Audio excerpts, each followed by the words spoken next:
दोस्तों, युद्ध किसी का भी हो और किसी कारण से हो, परंतु इसमें होने वाला सबसे बड़ा नुकसान युद्ध में मारे गए सैनिकों की पत्नियों का होता है। और इसी प्रकार धर्म और अधर्म के बीच लड़ा गया महाभारत का युद्ध भी सब सैनिकों ने मिलकर लड़ा था। और कुछ ही सैनिकों को छोड़कर सब योद्धा उस युद्ध में मारे गए थे।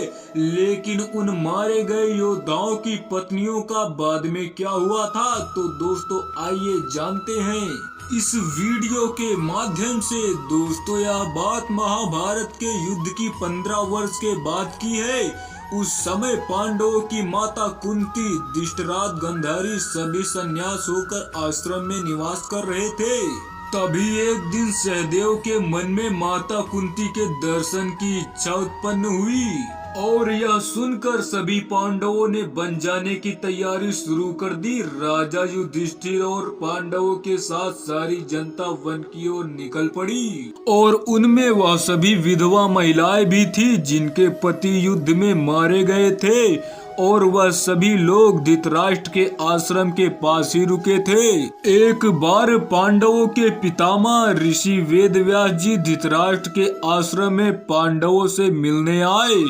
तब उन्होंने देखा कि पांडवों के साथ हस्तिनापुर के सभी निवासी शोक में डूबे हुए हैं, जिन्होंने महाभारत के युद्ध में वीरगति पाई थी।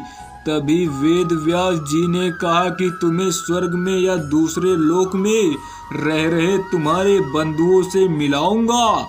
तुम स्वयं ही उनसे मिलकर हाल पता कर लेना। और तभी वेद व्यास सूर्यास्त के समय सभी को गंगा नदी के तट पर ले गए और सूर्यास्त होने के बाद उन्होंने गंगा नदी के जल में खड़े होकर अपनी तपस्या के बल से महाभारत में मारे गए सभी योद्धाओं को बुला लिया। और वह सभी योद्धा गंगा नदी के जल से इस प्रकार बाहर आए जैसे कि वह सभी गंगा में ही निवास करते हो।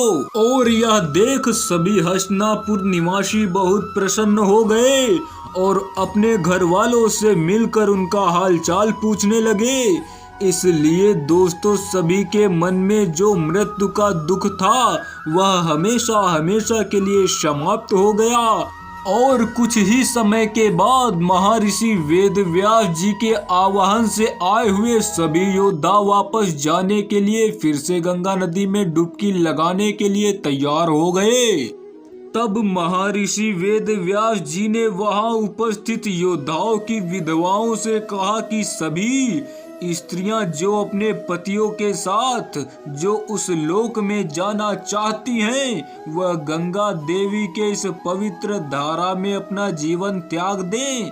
वेद व्यास जी की यह बात सुनकर सभी महिलाएं जो अपने पतियों से अति प्रेम करती थी, वह गंगा नदी की उस धारा में कूद पड़ी और अपना जीवन त्याग कर अपने पतियों के साथ उस लोक में जा पहुंची।